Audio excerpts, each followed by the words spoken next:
En medio del humo y el estruendo de la guerra, un cañón del tamaño de un edificio de 4 pisos apuntaba al cielo, y con un solo disparo redujo a escombros una fortaleza que se creía inexpugnable. Pero tras ese momento de gloria, desapareció para siempre. ¿Por qué el arma más poderosa del Tercer Reich jamás volvió a rugir? La niebla se arrastra sobre los campos de pruebas de Doggersheim, en Austria. Es 1941. El aire vibra con una presión casi física, como si el mundo contuviera la respiración. De repente, un estruendo que parece partir la tierra en dos sacude el paisaje, el primer disparo de prueba del Wehrer Gustav.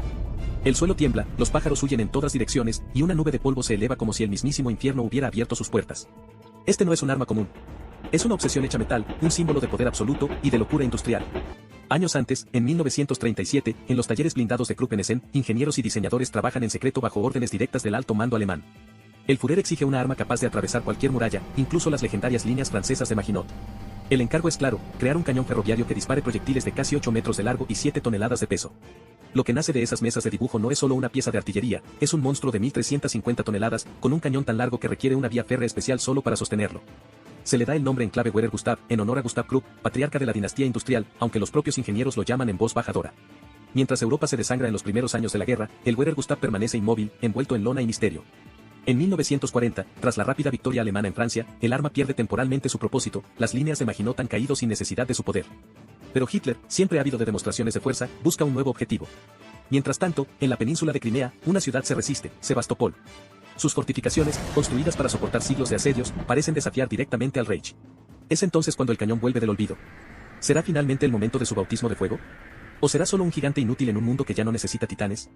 1942. Un convoy compuesto por 25 vagones y más de 1000 hombres avanza lentamente hacia el frente oriental. Entre los vagones, oculto bajo redes de camuflaje y estructuras metálicas, viaja el arma más grande jamás construida por el hombre.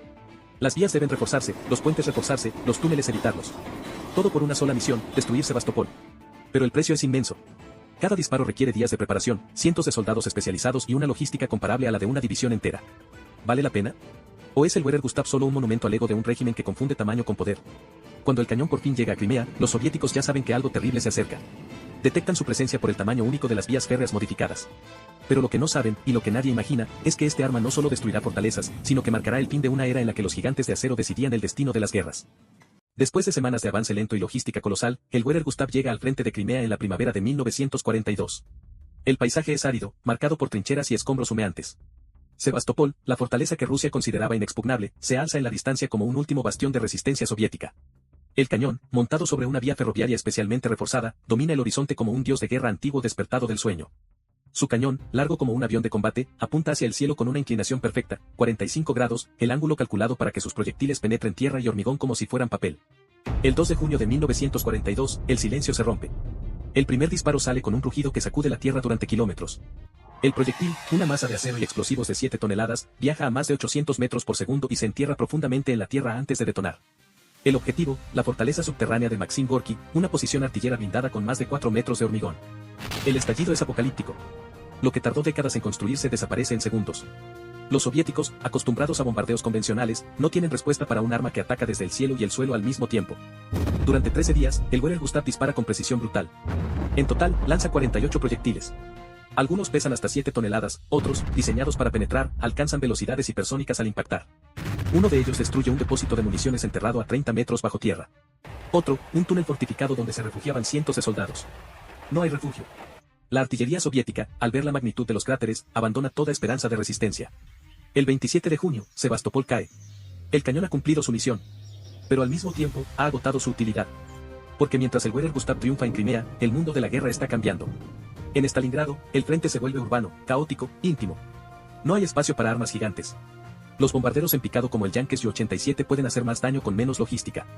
Y en el norte de África, en el Atlántico, en el Pacífico, la guerra ya no se decide con cañones ferroviarios, sino con velocidad, inteligencia y producción en masa. El Wehrer Gustav, símbolo máximo del poderío industrial alemán, comienza a parecer una reliquia de otra era.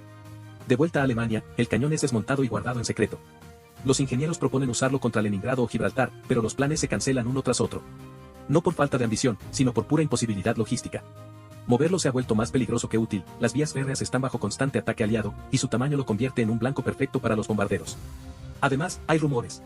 Otros cañones están en desarrollo, uno llamado la Ángel Gustav, con un cañón aún más largo, otro, Wehrer Karl, un mortero autopropulsado que, aunque menor, es mucho más ágil. Pero ninguno llegará a igualar, ni en tamaño ni en impacto, al original. Y entonces surge una pregunta que ni los generales ni los ingenieros pueden responder: si el arma más grande del mundo solo sirvió 13 días, ¿fue realmente un logro? ¿O solo un gasto monumental de recursos en un momento en que cada tonelada de acero contaba? Mientras los aliados se acercan desde el oeste y el ejército rojo avanza desde el este, el Werer Gustav permanece escondido, inmóvil, como un gigante dormido que ya nadie quiere despertar.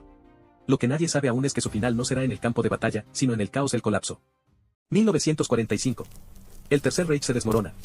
Las ciudades arden, los frentes colapsan, y el mapa de Europa se reescribe con sangre y fuego. En medio de ese caos, el Werer Gustav, el coloso de acero que una vez hizo temblar Sebastopol, yace abandonado en un bosque de Turingia, cubierto por lona, ramas y el silencio de los vencidos. Nadie viene a rescatarlo. Nadie lo necesita. La guerra ya no se gana con gigantismos, sino con tanques ligeros, aviones rápidos y la implacable maquinaria industrial de los aliados. El cañón, que un día fue símbolo del poder absoluto del Reich, ahora es solo un lastre.